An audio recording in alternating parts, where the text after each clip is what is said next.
Welcome everyone to episode 46 of 1H1D, 1 Hour 1 Decision. I said that this time backwards, but that's okay. I am Chris. And I am Tom.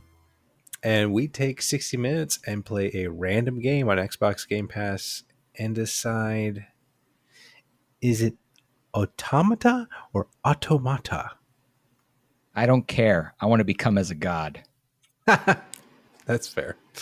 So, this is it, people. We have actually fallen on this game, Nier, I'm going to say it, Automata, Become as Gods Edition. This game was developed by PlatinumGames. Woo! And it came out in June of 2018. I played this on the PC, and I don't get it, but it is 40.577 gigabytes on the PC. Tom, on the Xbox?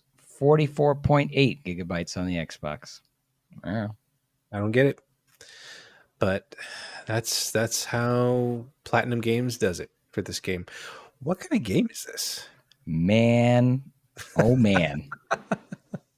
I put that it's a mix of a twin stick shooter and an action RPG, but even that I think sells it short. What did you put? Yeah. I put a 3D, 2D action RPG with some shoot 'em up. But I also just did a little research on this game. There's apparently like a visual novel portion of the game too. Yeah, that doesn't surprise me at all. This game is unbelievably insane. What else is there to talk? I mean, what's the game loop, Tom? What's the game? Okay, so I have traversed levels, killing lots of tubby robot people to advance the plot and get more gear. Yep. Yeah. Basically what I wrote. I put destroy things, collect nuts and bolts, and G, which is, I guess, their currency. Gold? Gil? Gil. Maybe Gil, gold. I don't know. And level up your character and progress through this very strange story. Indeed. Yeah. So let's let you start off this time. What did you like about this? Well, I want to say, as many people have brought up to me to try this game, the combat felt very good. It felt pretty good. I loved how they did the transitions between the different styles of the game. Like, it didn't feel forced, because I think the game starts off as a shmup, right? Is that how you say it? Shmup? Shoot 'em up?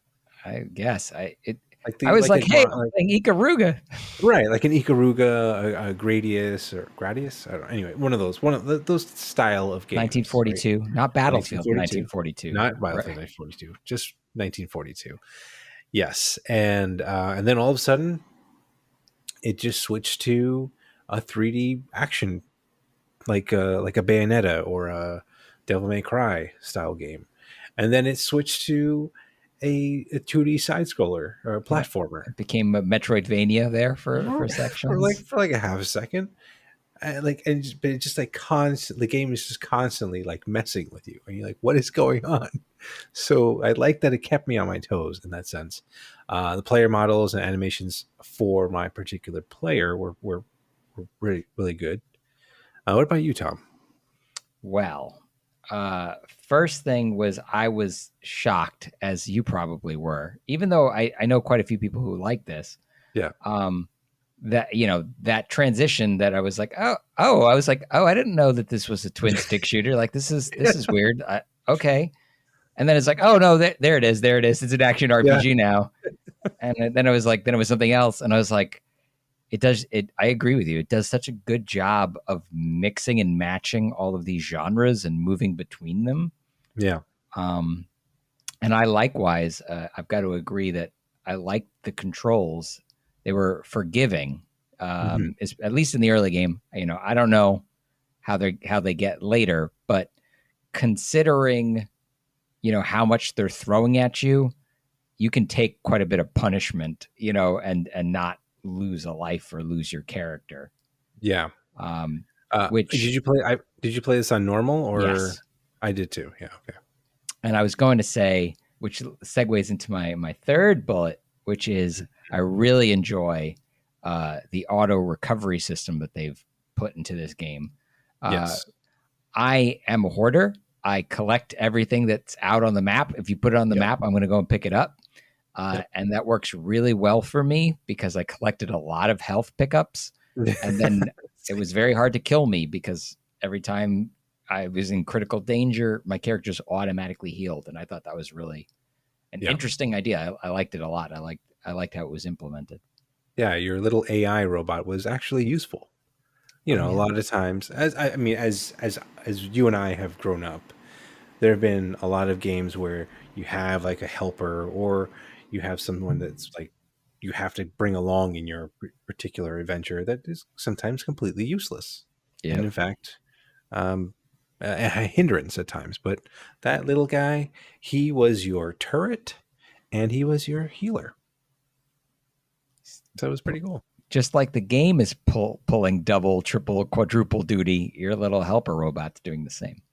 Mhm. And I think you kind of touched on this too. That first boss fight was insane, Yes. and I don't know. I was trying to think about this when I was playing. Who's the transformer that is construction? Devastator? Devastator. I was like, this is like the Japanese version of Devastator, isn't this?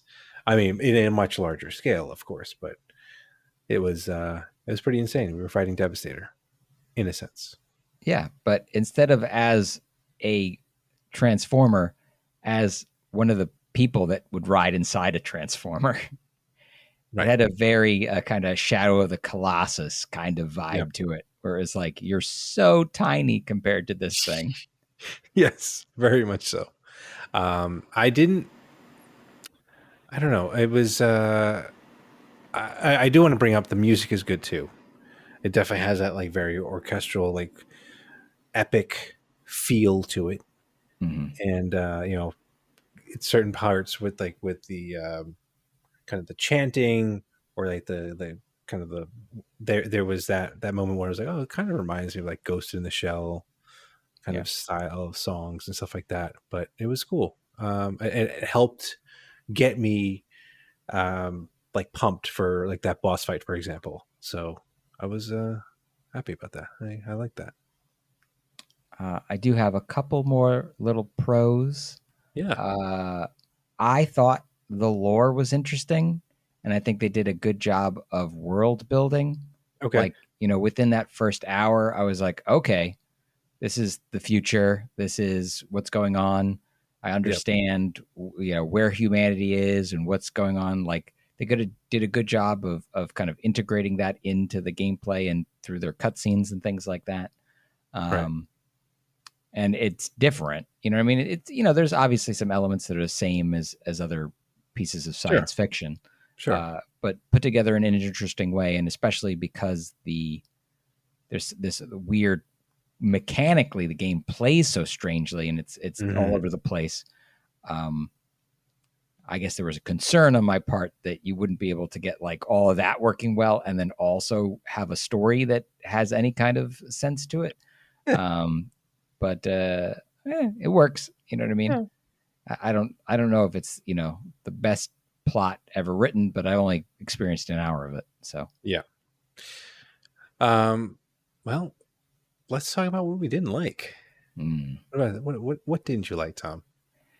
Well, it's like the sword cuts both ways, right? So Yeah. it's really cool that all of these things are integrated into this one experience, but like hot damn, like you've got to manage melee shooting, locking on to enemies and firing things all at the same time.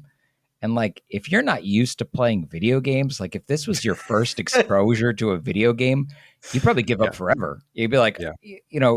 think about your parents and it's like 4 buttons is too many buttons. This is all the buttons. All the Yeah. buttons do something and you need to be pressing Hundred all of percent. them. 100%. I agree. I think if I gave this to my parents, they would probably throw the game and me out the window because they'd be like, "This is too much. Why would you give this to me?" But it is. I'm actually curious to see if this would make my kids quit playing video games.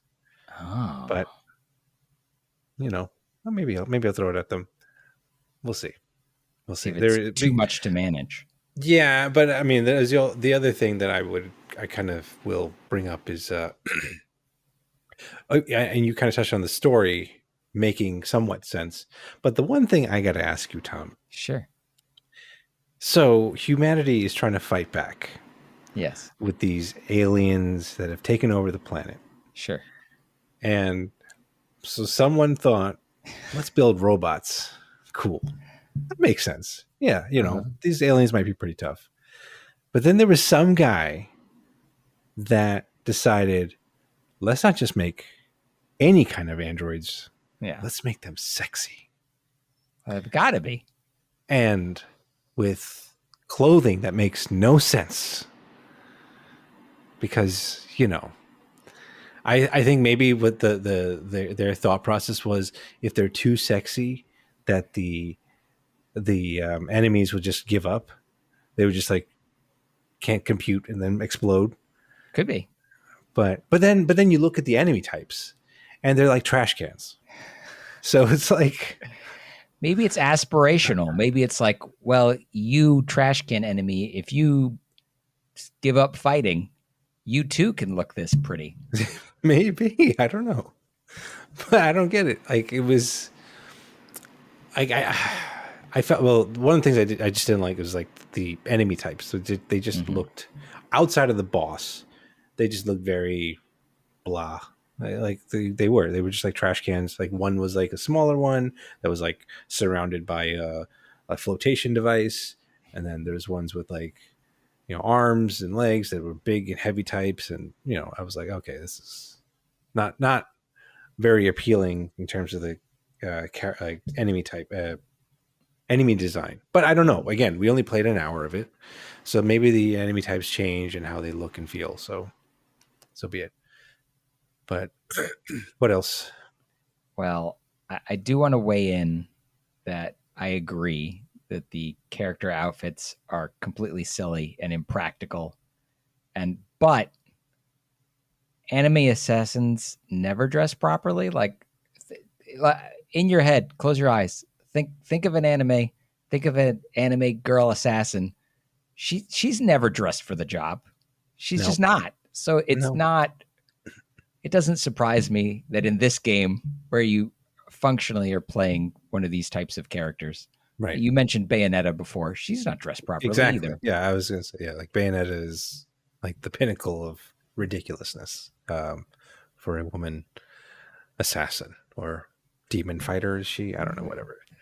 The point is, like, these people are not dressed to get their hands dirty, right? Just style points. That's all it is. Someone out there is judging their outfit, like Joan Rivers or someone. Who knows? Could be. But um, the other thing I didn't like is the fact they went out of their way to make saving a pain. Like, you start off the game and they tell you, like, right off the bat, there is no autosave. So Right. you have to go and find. It's like, no, actually, what it did is, like, there's no autosave. We won't tell you how to save yet. Play the game first. That's what Right. it's. I was like, okay.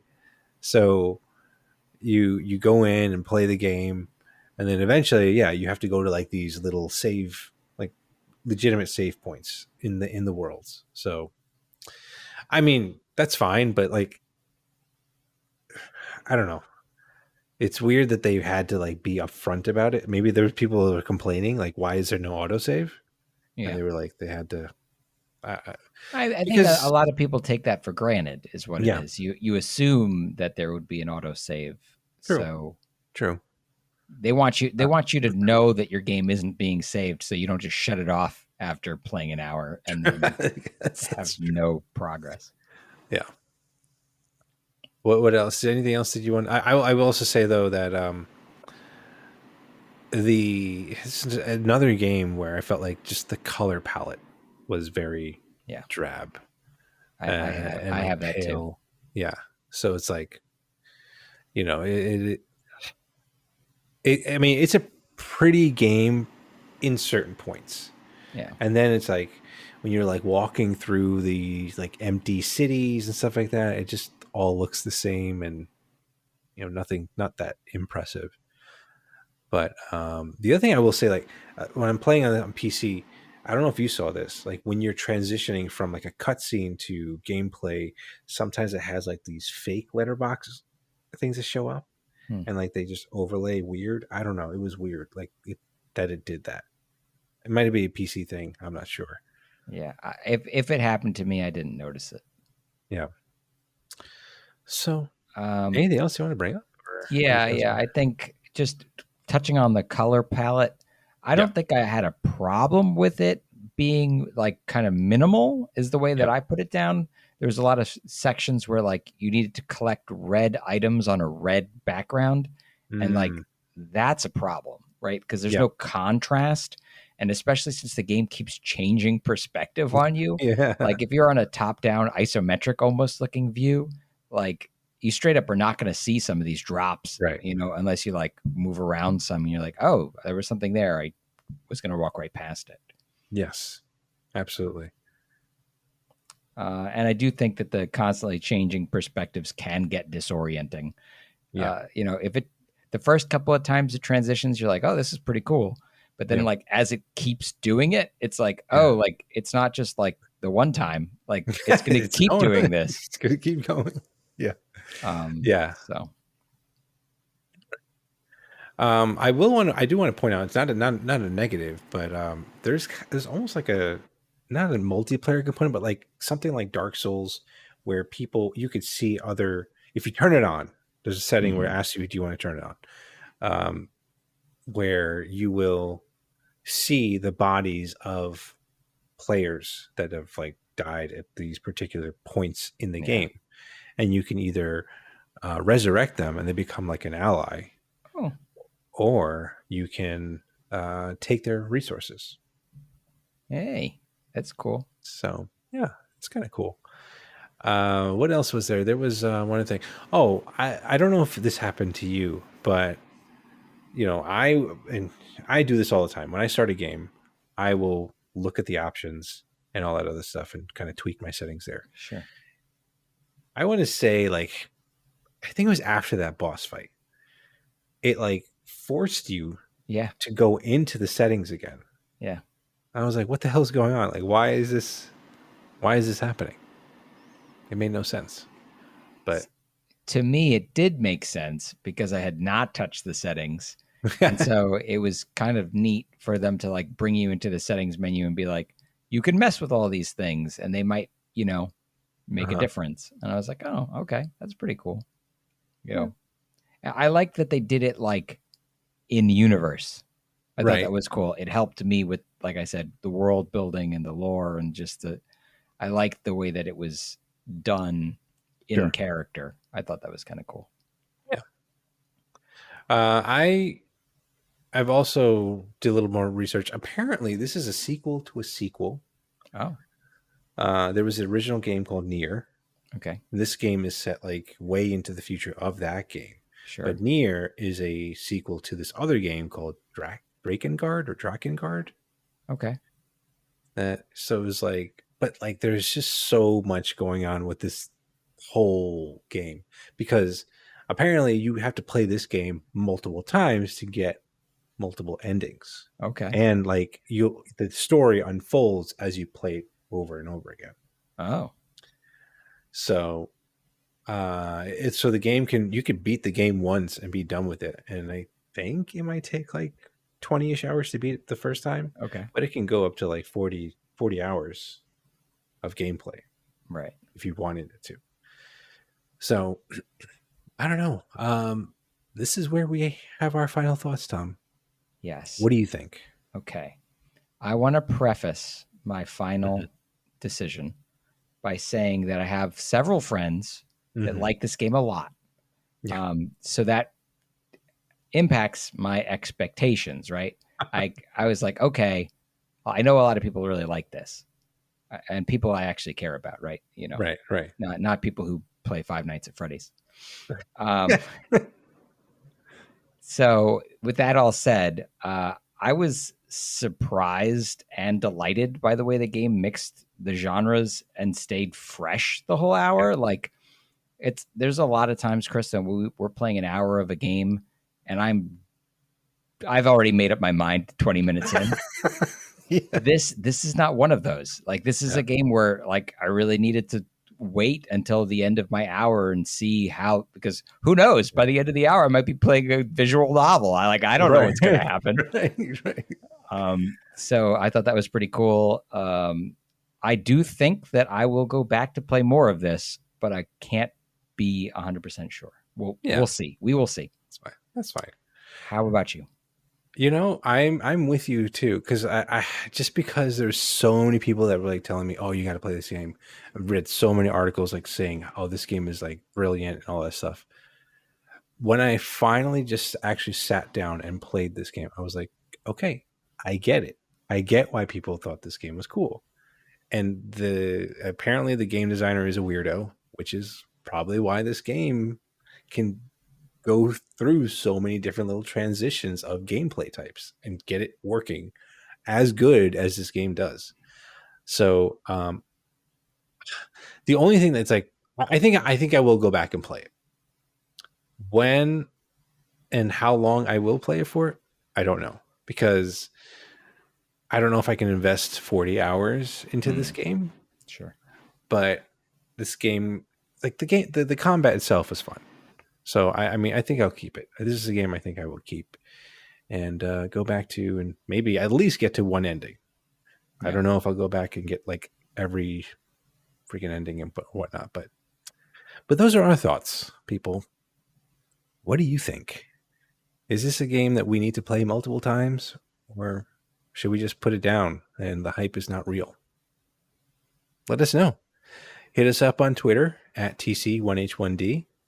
Or shoot us an email, tc1h1d@outlook.com. Or, whenever we're on stream at Twitch, twitch.tv/1h1d. Hit us up, say hello, and follow us there. Or subscribe to our YouTube, because you want some more of this. And always leave comments down below if you want. And we always appreciate it and try to get back to you as quickly as we can. But, you can find us everywhere your podcasts are downloaded on. And if not, let us know that too. And, of course, we are part of the QTB network. So hit us up there on their website, quitthebuild.com/1h1d. And am I missing anything else there, Tom? No, I think you got it all. I think I did. But there is one thing that we need to do. What's that? We need to find out what we're playing next. You're right. Let's find out what the surprise me button is going to give us this time. Here we go.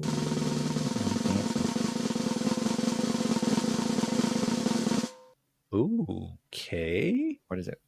I hope I know how to say this. Uh-oh. AI, the Somnium Files? Somnium? Like insomnia? I guess. It looks like another anime style game. Okay, let's look it up. Is this an action adventure game? Let me see here. AI, the Somnium Files. It says it's action adventure. Okay. We'll find out. We'll find out what this is. Looks very anime. Yes.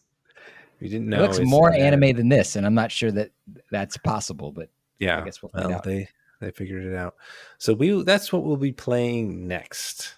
And tune in for that. And again, thank you so much, everyone, for watching, listening, or doing whatever you are doing to join us on our adventure here. So we will talk to you on the next one. Thank you, everybody.